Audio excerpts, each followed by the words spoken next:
안녕하세요. 책나들입니다. 오늘은 신순아 작가의 단편소설 가오나시의 알을 읽어드리겠습니다.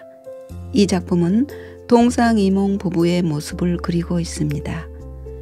우리가 가끔 금술 좋은 부부도 서로 벽으로 느껴질 때가 있는데 함께 사는 부부가 평생 벽으로만 보인다면 어떨까요? 부부라면 누구나 공감할 수 있는 소설 가오나시의 알. 자, 그럼 작품 속 부부의 앞날을 유추해보며 지금 바로 이야기 속으로 들어가 보겠습니다. 신호가 답답할 정도로 길다. 전멸하는 신호등을 줄기차게 바라보다 무심코 고개를 돌렸다. 학원 밀집 지역이 끝나는 지점에 웅크린 짐승처럼 산자락이 보였다. 자동차가 달리는 동안 고층 건물에 잠시 가려 있을 뿐이었다. 갑자기 숨이 막히면서 눈앞이 뿌옇게 흐려졌다. 양손을 배 위로 끌어모으고 깊게 숨을 들이마셨다가 뱉기를 두어 번 반복했다. 뒷차가 요란스레 경적을 울렸다. 엑셀을 밟은 발에 힘을 주며 핸들을 천천히 왼쪽으로 틀었다. 백미러로 보이는 산이 점점 작아졌다. 차를 달려 5분 거리에 있는 대형 마트로 향했다. 이번 주만 해도 벌써 3번째다. 부지런히 사 나르지만 늘 먹을 건 없고 매번 새로 사야 할 무언가가 생기는 게 신기할 지경이다.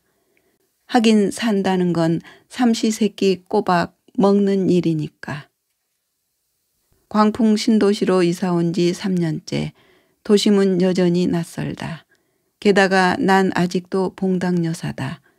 경기도 끄트머리 봉당에 산다고 해서 불린 별명이었다. 진즉에 광풍 여사가 돼야 했지만 듣는 나조차도 별 이유 없이 받아들이는 걸 보면 난 봉당 여사로 남고 싶었는지 모른다. 신도시 아파트로 거액의 대출을 받아 이사 오지 않았더라면 하는. 마트 거리로 들어섰다. 마트와 마트를 잇는 육교 아래 도로가 나 있고 그 주변으로 은행과 병원이 오밀조밀 모여 있었다. 마트는 새끼를 보듬는 어미처럼 전자랜드와 쇼핑센터, 커피숍과 식당을 품고 있었다. 마트는 여러모로 필요한 존재였다. 며칠 전부터 L마트에서 대대적인 세일을 시작했다. 문자로 10만 원 상품 구입에 5천 원 할인권이라는 메시지가 수차례 날아들었다. 할인 쿠폰은 이래도 안 올 거야? 정말 안 와? 하는 유혹 같기도 하고 최후 통첩 같기도 했다. 그래서 오늘은 L마트로 가기로 한다. 마트 입구는 진입하려는 차들이 엉켜 도무지 앞으로 나가지 않았다. 일찍 집을 나서야 했는데 너무 지체한 탓이다. 나도. 벽을 지지대 삼아 소리나지 않게 현관문을 열 때였다. 제 방에서 놀고 있는 줄만 알았던 딸아이가 귀신같이 알고 따라붙었다. 옆구리에 늘 끼고 다니는 애착 인형도 가차없이 내동댕이 쳤다. 아이를 돌려 세우려 어깨를 잡아보지만 온 힘을 다해 뿌리쳤다. 급기야 철퍼덕 중문턱에 주저앉았다. 내 얼굴을 올려다보며 신발 위에 올려놓은 2발을 동동거렸다. 당장 신발을 신기라는 뜻이다. 신어. 기다리다 짜증이 나는지 소리를 질렀다. 6살이지만 말이 늦어 행동만 앞서고 단답형의 말만 반복이다. 일주일에 2번 언어 치료를 받고 있지만 시간을 요구하는지 효과가 없다. 말귀를 잘 알아듣지 못하는 데다 고집도 무척이나 세다. 마트로 데리고 나갔다가 바닥에 뒹굴고 떼를 쓰기라도 하면 도저히 감당이 안 됐다. 거실에서 노트북에 코를 박고 있는 남편도 미동이 없다. 난 현관에 서서 그런 남편을 말없이 바라보았다. 아이가 막무가내로 고집을 피울 때마다 남편을 원망했다. 남편의 고집으로 낳은 누뚱이었다. 하지만 남편은 내가 아이와 버리는 신랑이는커녕 아이에게 관심조차 없었다. 안 돼. 엄마 살 거 많단 말이야. 대신 너 좋아하는 초코초코 사올게. 아이의 양볼을 두 손으로 감싸쥐고 눈을 똑바로 응시했다. 그리고 초코라는 말에 또박또박 힘을 주었다. 아이는 머리가 떨어져라 도리질 쳤다. 치과 진료를 받을 때처럼 입까지 앙다물었다. 머리가 좀 컸다고 먹는 게 안 통한다. 아, 가오나시다. 난 막 생각난 것처럼 손바닥을 짝 하고 마주쳤다. 아이의 얼굴에 금세 화색이 돌았다. 거실로 뛰어들어가 거실장 서랍을 요란스레 열어젖혔다. 혼자 떠들고 있는 구형 TV 옆구리에 재빨리 이동식 디스켓을 꽂았다. 화면 가득 폴더가 주르르 떴다. 리모컨 버튼을 움직여 만화영화 폴더를 찾았다. 아이가 중문턱에서 엉덩이를 떼고 달려왔다. 아이의 눈동자도 리모컨이 가리키는 화살표를 따라 바쁘게 굴러갔다. 일본 만화 영화 센과 치히로의 행방불명을 눌렀다. 요즘 들어 딸이 빠져있는 만화 영화다. 가오나 씨는 거기 나오는 괴물로 딸이 가장 좋아하는 캐릭터다. 아, 무셔. 만화 영화가 시작되자 아이는 건성으로 손가락을 벌려 얼굴을 가렸다. 그러면서도 TV 앞으로 성큼 다가앉았다. 탈바가지를 뒤집어 쓴 것 같은 허연 얼굴에 흐릿한 웃음을 짓는 가오나 씨의 얼굴이 클로즈업 됐다. 온몸에 검은색 망토를 뒤집어 쓰고 있어 희멀건 얼굴이 동동 떠 있는 것처럼 보였다. 가오나 씨는 얼음 위를 미끄러지듯 천천히 움직였다. 그러곤 수줍음 많은 새색시처럼 새침하면서도 조심스럽게 사람들에게 접근했다.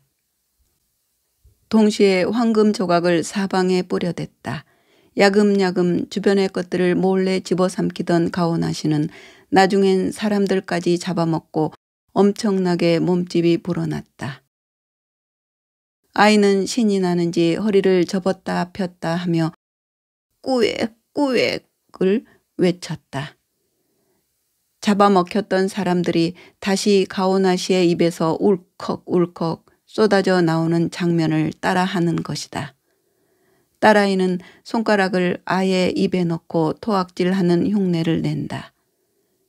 주제곡이 나오자 이번엔 고개를 양쪽으로 까닥거리며 텔레비전 화면 속으로 완전히 빠져들었다. 그때까지도 노트북에서 눈을 떼지 않는 남편을 조용히 불렀다. 아이를 잘 부탁한다는 눈짓을 해보이고 소리나지 않게 현관문을 닫았다. 5주년 기념 세일을 하는 엘마트는 발 디딜 틈이 없었다. 머리 위에는 망국기가 펄럭이고 대형 풍선 장식과 행사 상품들이 마트 앞 보도까지 점령했다. 며칠 전부터 전단을 돌려 홍보에 댄 통에 아침 일찍부터 사람들로 북적였다. 마트 안에서는 무슨 타임 세일이라도 하는지 줄지은 사람들의 행렬이 꼬리를 이었고 사은품으로 주는 화장지와 장바구니가 산처럼 쌓였다. 요란한 음악 소리와 판매원들의 호객 행위를 뒤로 한 채 전단을 펼쳐들고 세일 품목을 꼼꼼히 살폈다. 임금 마트보다 횡재에 가까운 싼 가격을 확인한 나는 전투에 돌입한 장수처럼 빼곡히 들어찬 사람들을 향해 돌진했다. 카트 안으로 복숭아와 포도가 각각 한 상자, 그 위로 탑을 쌓듯 감자 상자 음료수 박스가 켜켜이 올라갔다. 그 뒤로도 과자 묶음, 야채 따발, 덕용 포장된 가공식품 따위를 마구잡이로 던져 넣었다. 카트 밖으로 떨어지려는 포장육을 막아내느라 내 몸이 기우뚱 기울었다. 그때 맞은편에서 다가오던 젊은 여자가 카트 안에 넘쳐나는 식료품과 풍만한 내 몸을 한심하다는 듯 번갈아 봤다. 그녀의 카트 안에는 유기농 채소 따발 2개와 특등급 한우 한 팩이 빈약하게 뒹굴고 있었다. 요즘 들어 식욕을 주체할 수 없었다. 자다가도 일어나 먹었고 TV를 보면서도 멍하니 창밖을 보다가도 유령처럼 일어나 냉장고를 열었다. 허기는 끝이 보이지 않는 터널처럼 길고 길었다.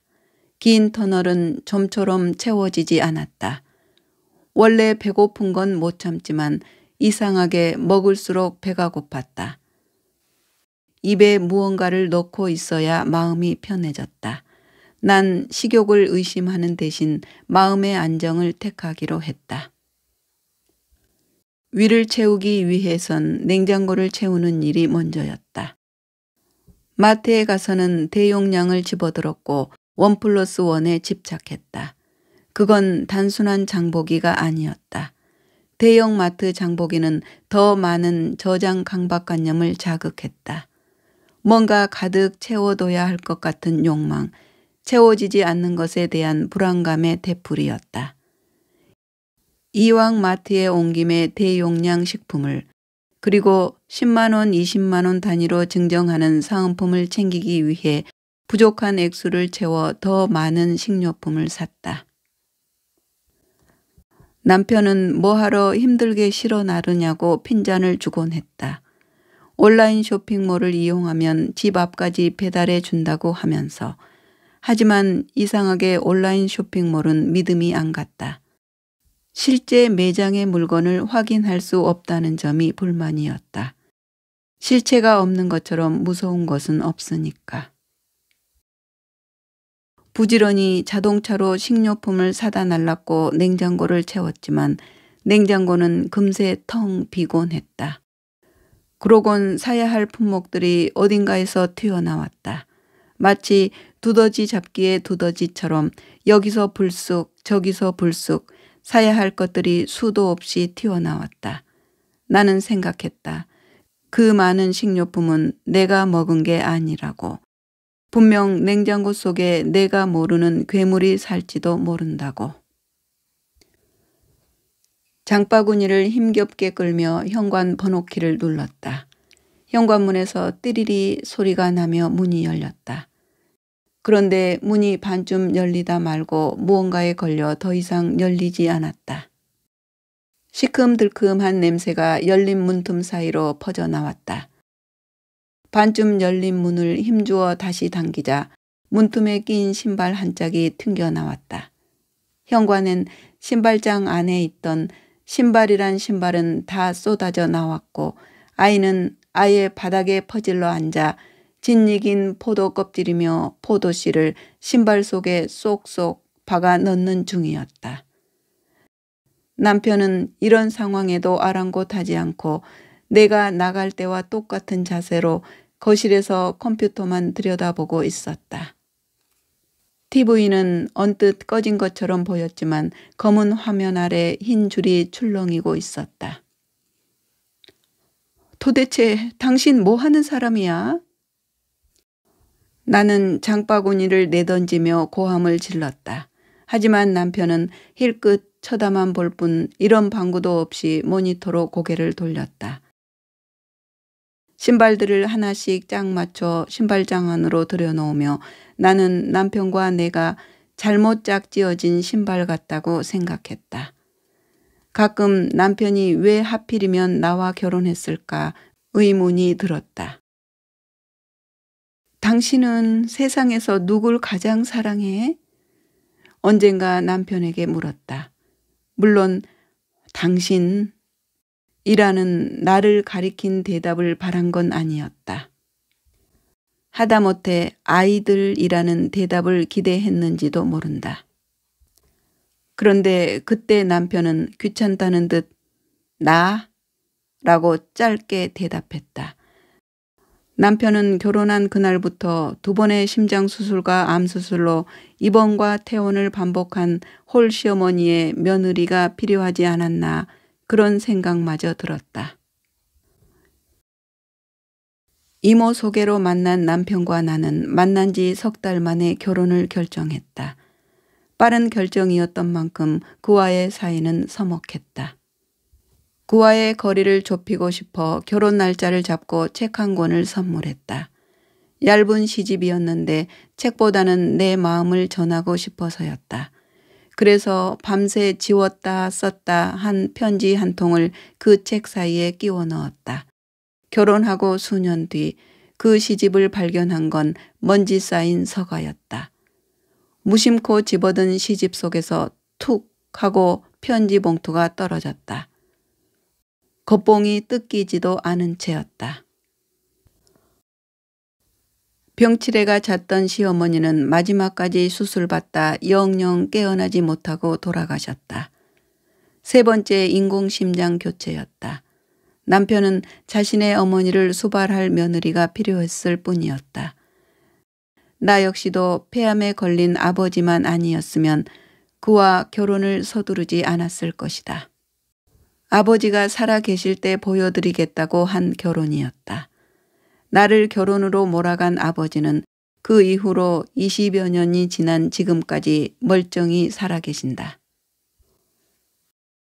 보라색으로 칠갑한 딸아이의 원피스를 갈아입히고 장 봐온 물건들 정리가 끝날 때까지도 남편은 꿈쩍하지 않았다. 보나마나 또 주식 카페에 들어가 있을 것이다. 남편이 교주처럼 떠받드는 투자 자문가는 유튜브에서 유명한 인사였다. 그는 TV에도 종종 출연하곤 했는데 방송 출연은 전문성을 보장했고 잦은 출연은 믿음을 주었다. 하지만 나는 주식의 어떤 것도 믿지 않았다. 회사원인 남편은 주식으로 나 몰래 집을 날린 전적이 있었다. 예, 너희 시어머니가 물려준 아파트 요새 재개발 들어간다며? 이럴 줄 알았으면 나도 거기 하나 사둘 걸 그랬다. 친하게 지내는 김 여사가 어느 날 전화했다. 무슨 소리야? 그런 말 못 들었는데. 남편이 아무 말 안 해? 남편은 시어머니가 중환자실에 있을 때 내가 장례 절차를 입에 올린 걸 두고두고 트집 잡았다. 인공심장 교체 수술을 한 시어머니는 혼수 상태에서 깨어날 줄 몰랐다.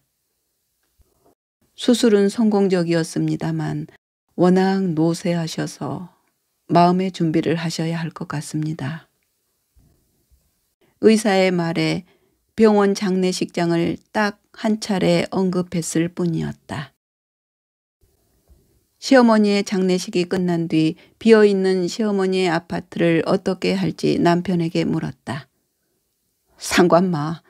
당신은 어머니가 돌아가시지도 않았는데 장례식부터 생각한 사람이잖아. 남편은 내 얼굴도 똑바로 보려 하지 않았다. 더 이상 말하지 않았지만 그의 태도에서 깊게 배어들어 있는 원망을 읽었다. 어머니가 죽은 건 내 탓이야. 라고 질책하는 것만 같았다. 10수년 동안 시어머니의 잦은 병원 검진을 동반한 건 나였고 수술과 입원 내내 수발을 들은 것도 나였는데도 말이다. 그동안 바위처럼 견고한 신뢰를 쌓았다고 생각했는데 냉정하게 선을 긋는 남편이 남처럼 느껴졌다. 그 선은 빠르게 번져나가 밀착되어 있다고 생각했던 그와 나를 단숨에 조각냈다. 그 뒤 남편은 깡통 주식을 메울 길이 없자 재개발도 되기 전에 아파트를 몰래 팔아버리고 말았다. 그것 말고도 수천만 원이 주식으로 공중분해되었다. 일을 크게 만들고 수습은 모르쇠로 일관하던 남편은 내게 손을 내밀었다. 어떻게 집에 돈 100만 원도 없어? 남편은 틈만 나면 주식에 넣을 돈을 요구했다. 당신한테 줄 돈은 단 한 푼도 없어요. 당신 이러다 나 어떻게 되면 얼마나 후회하려고 그래? 후회? 후회는 이미 충분히 하고 있거든. 나는 남편과 눈도 마주치지 않았다. 그때는 아침마다 눈만 뜨면 베란다 창문으로 뛰어내리고 싶은 충동이 일었다. 마트 대신 백화점을 찾았다. 아르바이트로 시작한 백화점 모니터였다.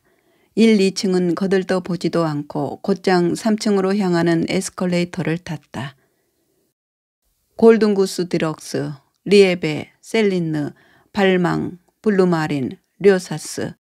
뜻은커녕 이름도 낯선 의류 매장 앞에서 선뜻 발을 들여놓지 못했다. 흘깃본 매장 앞에 디스플레이한 옷들의 가격은 이름만큼이나 낯설었다. 아니 충격적이었다. 하지만 정신을 바짝 차리고 3층에 자리 잡은 매장들을 우선 눈으로 쭉 훑었다. 그러곤 파우더룸, 화장실까지 꼼꼼히 살폈다. 이거 사이즈 좀 찾아줄래요? 크게 숨을 들여마시고 매장 한 곳으로 발을 들여넣었다. 보헤미안 스타일로 마네킹을 요란하게 디스플레이한 매장이었다. 화려한 꽃무늬의 주름 스커트가 시장표처럼 가벼워 보였다. 경직되지 않고 자유분방해 보이는 매장 분위기가 조금은 만만했다. 역시 보는 눈이 있으시네요. 사모님이 고르신 이 아이가 저희 샵에서 제일 고가랍니다. 공들여 컬한 머리를 조아리며 미모의 판매원은 공손하게 웃었다. 언제부터 상품이 사람과 동급인지 직원의 말투가 거슬렸다. 슬쩍 가격표를 들춰봤다.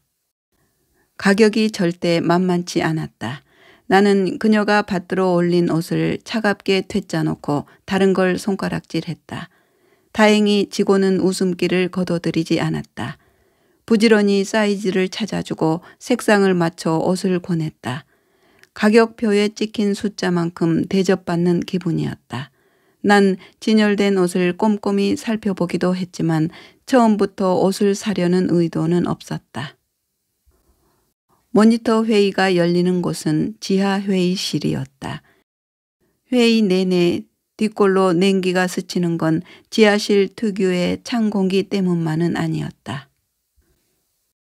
이게 다 무슨 소리야? 이건 담당자가 잘못 교육한 탓이야. 당장 박 과장 내려오라고 해. TV 속의 중견 탤런트처럼 잘생긴 부사장은 뒷줄에 앉아있는 직원들을 몰아세웠다. 백화점 모니터들이 뜬금없는 의견을 낼 때마다 그는 해당 부서의 직원을 불러내 모니터들이 보는 앞에서 큰 소리를 냈다. 브리핑 차례를 기다리던 나의 등줄기에서는 식은땀이 흘렀다. 백화점의 환경이나 서비스에 대해서는 다소나마 의견을 내놓겠는데 그놈의 상품에 대한 품평이 문제였다. 하필 맡은 곳이 3층 여성 의류였다. 패션이나 유행에 별 관심이 없는 나는 몇몇 귀에 익은 브랜드 외에 그 많은 의류 브랜드를 섭렵할 순 없었다. 진열대에 누워있는 2월 상품조차 쉽게 손이 가지 않았다. 세일 상품도 손이 떨려서 마음 놓고 사본 적이 없었다. 블라우스 자락 사이로 흘낏 들춰본 가격표는 모니터 활동비에 배나 되었다. 백화점 모니터 말고 마트 모니터를 찾아볼 걸. 그런데 마트는 모니터를 뽑지 않는 게 문제였다. 마트라면 누구보다도 자신이 있는데 이 생각은 회의 시간 내내 나의 머릿속을 돌아다녔다. 결국 내 결심을 굳히게 한 건 회의가 끝날 때쯤 모니터 담당자가 던진 말이었다. 저희는 모니터 활동으로 생활비를 버시는 분들은 원치 않습니다. 백화점 소비자로서 제대로 된 의견을 제시할 분을 찾는 겁니다. 안목도 돈에서 나온다는 사실에 이반이 썼다. 나는 적어도 분별력과 자존심이 있는 여자였다. 그날로 백화점 모니터를 그만두었다. 너 형철이라고 알지? 나 의대 다닐 때 친했던 녀석. 사촌 오빠는 나를 보자 다짜고짜 이야기를 꺼냈다. 엘마트 3층에서 소아청소년과를 하는 사촌 오빠의 아내는 같은 건물 2층에서 약국을 했다. 모니터 대신 파트타임으로 약국에서 전산일이라도 부탁할 참이었다. 일부러 환자가 뜸한 오후를 택해 마트에 장을 보러 왔다가 잠깐 들른 것처럼 병원 문을 밀고 들어갔다.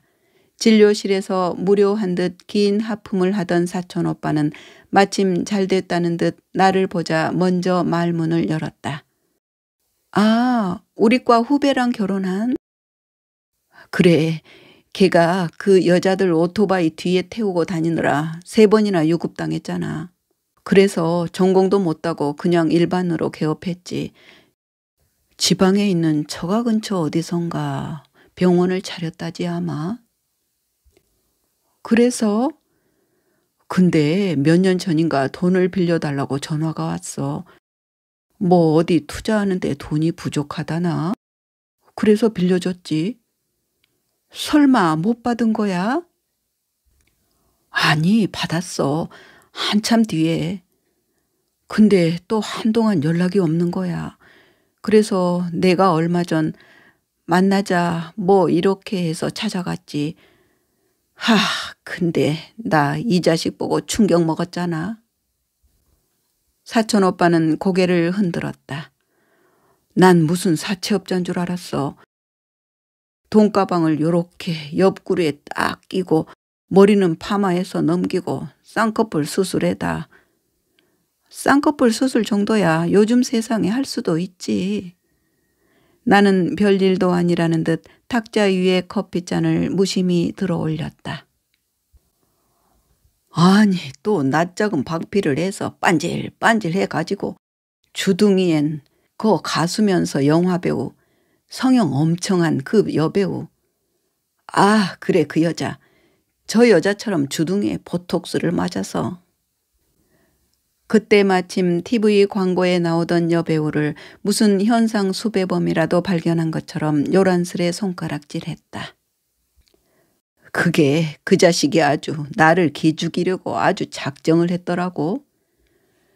은색 포르쉐를 턱하니 타고 나타난다는 말이 전에 내 돈이랑 빌려 10억 투자한 땅이 10년 만에 딱 30억이 되었더래. 자그마치 30억. 와, 나 그 말 듣는 순간 확 열이 올라오는데. 아직 흥분을 가라앉지 못한 사촌 오빠가 물컵을 들어올려 단숨에 마셨다. 나도 몰래 침을 꿀꺽 삼켰다. 알고 보니 그게 병원 하는 친구놈 둘이 그걸 기술이라고 배워서 너는 내 낯짝 나는 내 낯짝 그렇게 연습 삼아 기계 놓고 해본 거지.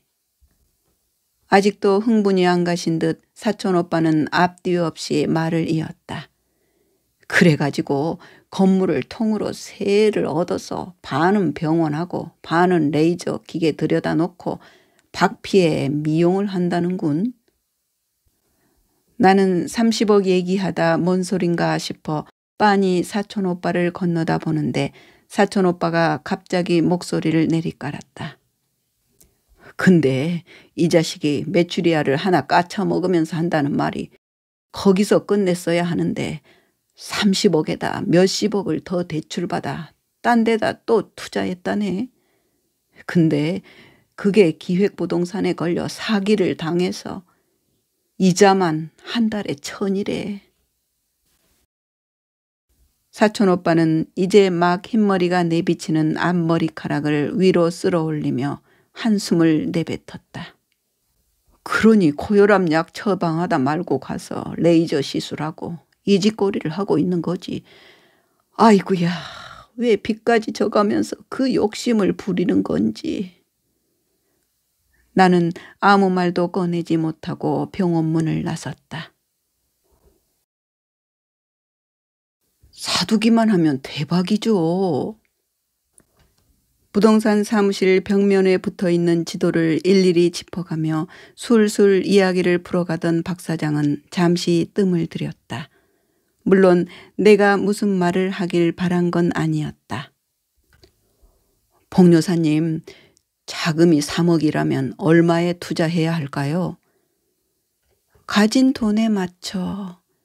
내 대답에 실망했다는 듯 박 사장은 단호히 말을 잘랐다. 아니죠, 봉 여사님. 거기에 2~3배는 더 하셔야죠. 박 사장은 자꾸 나를 봉 여사라고 불렀다. 나보다 거슬려 한 건 동행한 김 여사였다. 김 여사는 박 사장 팔을 꾹 찌르며 봉당 여사라고 조용히 지적했다. 아, 죄송합니다. 근데 자기 돈 가지고 투자하는 사람 없습니다. 사모님, 나머진 대출을 끼고 해야죠. 그래야 나중에 팔 때도 유리합니다. 얘기를 끝낸 박 사장은 이제 선택은 당신 몫이라는 듯 팔짱을 끼고 의자에 등을 기댔다. 동행한 김 여사가 10개의 미소를 지으며 나에게 고개를 끄덕여 보였다. 그녀의 우아하고 여유 있는 몸짓은 재테크로 성공한 사모님에게 자연스럽게 묻어나는 아우라 같았다. 나는 봉당의 아파트를 처분하고 거기다 몇 억을 더 대출받아 다가구 단독주택을 하나 사들였다. 세입자들의 보증금 채무를 승계하는 조건으로 시세보다 싼 가격이었다. 말 그대로 갭투자였다. 남편에겐 집을 샀다고 말했지만 광풍 신도시에 전세로 얻고 남은 돈에 빚을 더해 투자했다. 그땐 더 많이 투자하지 못한 게 그렇게 아쉬웠다. 그냥 봉당에 살았어야 했는데 후회 막급이었다. 다가구 주택의 가격이 오르기는커녕 개발 계획 취소되자 인근 부동산 경기가 급격히 안 좋아졌고 세입자가 보증금까지 돌려달라고 나섰다. 이제 중학생이 된 큰딸과 늦둥이 막내딸의 언어치료에 씀씀이는 늘어나고 코앞에 달린 월 이자와 상환금이 눈덩이처럼 불어났다. 철학관은 신도시 중심에 있는 영마트의 5층에 있었다. 얼마 전 마트 옆 부지까지 사들여 신축 건물을 지은 영마트엔 전자랜드와 프랜차이즈 초밥 뷔페점이 새로 입점했다. 이런 곳에 무슨 철학관이 있느냐는 물음에 김 여사는 마치 놀이기구라도 올라타는 것처럼 가볍게 무빙워크에 몸을 실었다.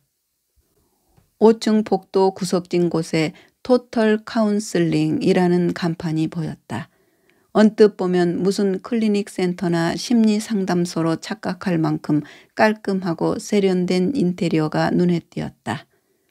점집이나 철학관이 처음이었던 나는 속으로 놀랐다. 길 가다 보았던 무슨 도령 무슨 선녀 하는 식의 깃발을 단 허름한 간판의 점집과는 차원이 달랐다. 대기실과 소파에는 예약 손님들이 순서를 기다리고 있었다. 여자들 틈바구니에 이런 시간에 밖을 떠돌 것 같지 않은 멀끔한 젊은 남자도 여럿 있었다. 호칭도 도사님이 아닌 박사님이라고 불린 여자는 대학 교수라고 봐도 될 만큼 품이 있어 보였다. 시종일관 낮은 톤이었고 쌀알을 고르거나 대나무 통을 흔드는 대신 두툼한 책을 뒤적이며 노트북을 두드렸다. 그럼 그렇지. 철학관을 나오며 나는 씁쓸한 웃음을 지었다. 내 팔자가 그렇지 뭐. 돈이 새고 있다잖아. 선뜻 위로의 말을 건네지 못하고 내 기색을 살피던 김 여사가 선심 쓰듯 말문을 열었다. 나만 알고 있으려고 했는데 가상화폐라고 들어봤지? 비트코인. 전 세계에 체인점이 있는데 넌 신경 쓸 거 1%도 없다. 그냥 투자만 하면 돼. 원금 200% 보장이야. 후순위 투자자를 추천만 해도 보너스를 지급한다니까. 혹시 다단계 아니야? 나도 처음 들었을 때는 다단계라고 의심했는데 그게 아니더라니까. 인공지능 프로그램을 이용한 비트코인 사업이야. 아, 나는 김 여사 입에서 줄줄 나오는 운영 시스템을 들으며 마치 돈도 줄줄 나올 것 같은 기대감이 들었다. 수익금을 어김없이 보내준다니까. 지금까지 하루도 날짜를 어긴 적이 없어. 김 여사는 마침표를 찍듯 설명을 끝냈고 나는 계약서에 도장을 찍었다. 전산상 수치에 불과한 가상화폐라니까요. 말만 비트코인이지 비트코인을 모방한 아무 가치도 없고 사용 불가한 가상화폐예요. 이름만 가상화폐 회사지 불법 유사 수신 행위를 하는 불법 사기 회사라고요. 사장하고 임원이 구속됐는데 경제사범은 끽해야 징역 1년이에요. 몇 천억 해먹어도. 담당 형사는 혀를 끌끌 찼다. 김 여사는 연락을 끊은 지 오래였다. 얄궂게도 바위가 두 쪽으로 갈라진 사이로 줄이 대롱대롱 매달려 있었다. 날 잡고 올라와 봐. 바람결에 줄은 장난스럽게 흔들렸다. 타고 올라가자. 생각보다 빨리 정상에 갈 수 있겠어. 남편이 손목에 밧줄을 감았다. 이게 아닌데. 난 선뜻 남편을 따라 할 수 없었다. 처음부터 거창한 산행을 계획한 건 아니었다. 해발 600m 남짓 인근 산이었다. 정상까지도 필요 없고 갈 만큼만 산책 삼아 오르자는 거였다. 산 중턱쯤에 왔을 때 잘 닦여진 등산로 뒤로 못 보던 지름길이 눈에 들어왔다. 그동안 웃자란 수풀에 숨어 있었는지 바람이 풀을 누이자 가파른 오솔길은 하얗게 빛나고 있었다. 굽이굽이 돌아가야 하는 등산로보다는 위로 곧장 뻗어 있는 산길은 단숨에 정상으로 통할 것 같았다. 급한 것도 없는데 그냥 가던 길로 가지. 등산로와 오솔길 사이에서 엉거주춤 서서 남편을 만류했다. 벌써 남편은 나무와 덤불을 헤치고 비탈길로 올라서고 있었다. 수풀로 발을 헤치고 쭉쭉 나아가는 모습에 저쪽도 길이 맞구나 싶었고 그다지 힘겨워 보이지 않아 서둘러 따라갔다. 그런데 들어갈수록 길은 가팔랐고 얼마 못 가 커다란 바위가 길을 가로막았다. 안 되겠다. 그냥 도로 내려가자. 가만히 있어봐. 바위 한가운데 길게 늘어진 무언가가 있었다. 타고 올라가라는 듯 줄이 매 있었다. 밧줄까지 타야 하나 싶어 남편의 옷깃을 잡아당겼다. 남편은 들은 척도 않고 밧줄에 주저없이 매달렸다. 가까이서 본 바위는 거대했고 수직으로 서 있었지만 울퉁불퉁해서 디디고 올라갈 만했다. 한편으론 가파른 만큼 산 정상에 빨리 오를 거란 기대가 생겼다. 바위를 몇 걸음에 껑충 타고 올라갔다. 얼마 안 가 또 바위였다. 아까와 마찬가지로 바위 사이로 손을 내밀듯 밧줄이 삐죽 나와 있었다. 마치 도움의 손길 같았다. 두 번째 바위 역시 거뜬히 올라갔다. 바위에 줄을 맨 누군가가 고마웠다. 뒷사람의 등반을 위해 위험을 무릅쓰고 밧줄을 메어 놓는 수고가 감격스러웠다. 그런데 거기가 다가 아니었다. 다시 몇 발짝 올라가자 또 바위 틈 바구니에 밧줄이 꼬리를 내밀었다. 무엇인가 홀린 기분이었다. 이게 끝이겠지. 얼른 올라가. 어쩔 수 없이 다시 밧줄을 잡고 무작정 올라갔다. 남편이 거친 숨을 몰아쉬며 뒤에서 내 엉덩이를 밀어 올렸다. 그저 그런 동네 뒷산인 줄 알았는데 암벽 등반하게 될 줄은 꿈에도 몰랐어. 숨을 헐떡이며 남편을 돌아봤다. 그러다 맞닥뜨린 하늘. 갑자기 허공이 눈앞으로 확 달려들었다. 절벽이었다. 내가 밟고 서 있는 곳이 반평도 안 되는 바위 틈이라는 사실에 소름이 끼쳤다. 일직선으로 뻗은 바위길은 점점 좁아져 엄죽도 할 수도 없었다. 나는 최대한 몸을 웅크리고 산 아래를 내려다보았다. 다리가 후들후들 떨렸다. 아파트 단지가 발밑으로 보였다. 갑자기 두려움이 머리 위를 짓눌렀다. 여기서 한 발짝만 잘못 내디디면 죽을 수도 있겠구나. 우리가 여기 있는 걸 아무도 모르는데. 내려가는 게 더 위험해. 죽으나 사나 올라가야 해. 남편 역시 기가 질린 얼굴이었다. 어디로도 발을 내밀기 어려울 정도로 바위 절벽만 자꾸만 나타났다. 밑을 보지 말고 위만 보고 가. 다시 눈앞에 닥친 밧줄 바위를 보고 기가 막혀 말이 안 나왔다. 처음엔 구원의 밧줄 같던 게 이젠 뱀 꼬리로 보였다. 어느 순간 뱀 대가리가 고개를 돌려 내 팔목을 물어뜯고 아래로 내동댕이 칠 것만 같았다. 그래도 지금은 그 줄을 놓을 수가 없었다. 길을 잘못 든 건 확실했지만 다시 내려가기에는 너무 멀리 왔다. 남편 역시 같은 생각인지 말이 없었다. 갑자기 화가 치솟았다. 나를 위태롭게 만든 건 항상 남편이었다. 시어머니 수술 동의서에 사인을 한 건 나였다. 그때 남편은 회사에 잠시 다녀오겠다며 자리에 없었다. 수술을 기다리며 시어머니는 내 손을 잡고 말했다. 외며느리인 내가 항상 고맙다며 아파트는 아이들 몫이라고 당부했다. 난 벼랑 끝에 매달린 남편을 노려봤다. 그를 따라 한 발 한 발을 떼어 놓는 것마저 의심스러웠다. 남편은 파랗게 질린 나를 앞질렀다. 보란 듯이 밧줄을 잡고 올라갔지만 처음과는 달리 그의 다리는 휘청대고 있었다. 그가 층층이 쌓인 바위 틈으로 운동화 앞코를 들이밀었다. 어쩔 수 없이 나도 남편의 뒤를 따라가고 있었다. 밑에서 위를 올려다보니 남편이 바위 틈으로 뻗어나온 나뭇가지에 발을 디디려 애를 쓰고 있었다. 수분을 제대로 공급받지 못한 나무는 몹시 메말라 있었다. 나는 알 수 있었다. 그리고 곧 깨달았다.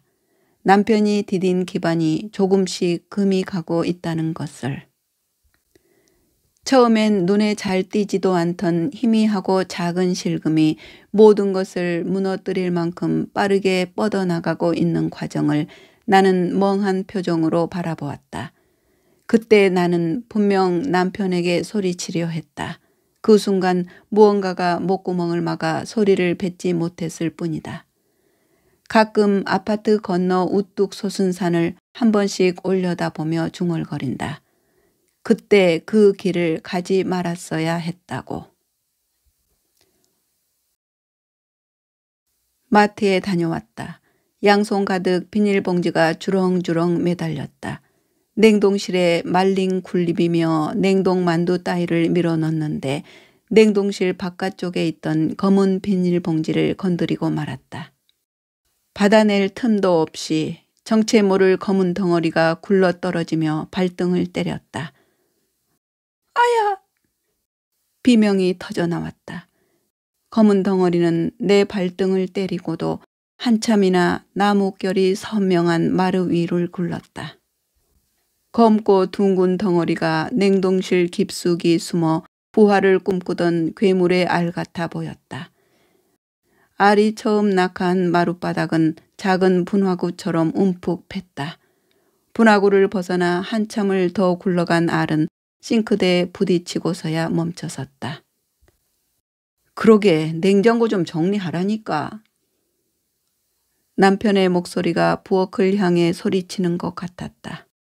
그가 늘 앉아있던 거실 한 구석을 바라보았다. 노트북 자리가 텅 비어 있었다. 딸아이가 그 옆에서 만화 영화를 보고 있었다.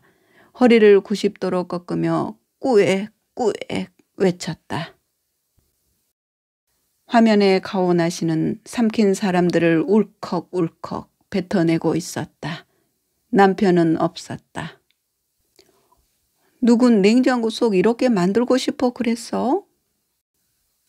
그가 어디서 뭐라 할 것 같아 앙칼지게 대꾸했다. 하지만 텅 빈 거실만 울렸다. 뭔가 더 말하고 싶었지만 목소리 대신 가슴 밑바닥에서 뜨거운 게 울컥 올라와 목구멍을 막았다. 눈에서는 눈물이 삐죽 새어 나왔다. 얼음덩이에 찍힌 발등의 아픔이 새삼 몰려왔다. 네, 이야기는 여기까지인데요. 끝이겠지 하지만 가도 산일 때 부부관계는 멀어질 수밖에 없는데요. 만만하게 보았던 동네 뒷산도 결코 만만치 않다는 것을 작가는 비유적으로 보여줍니다. 남편은 남편대로, 아내는 아내대로 따로 사는 세상. 설상가상 꼬인 인생살이의 한 단면을 보는 듯합니다. 그럼에도 불구하고 기왕에 부부의 연으로 만났으니 서로 합심하여 살다 보면 풀릴 날도 있겠지요. 밉네 곱네 해도 결정적 순간에는 영원한 내 편이니까요. 여러분, 오늘도 편안한 시간 되셨나요? 제가 자주 올리지는 못해도 좋아요로 늘 응원을 보내주셔서 항상 감사드리는 마음입니다. 그럼 오늘도 행복한 하루 되시길 바랍니다. 고맙습니다.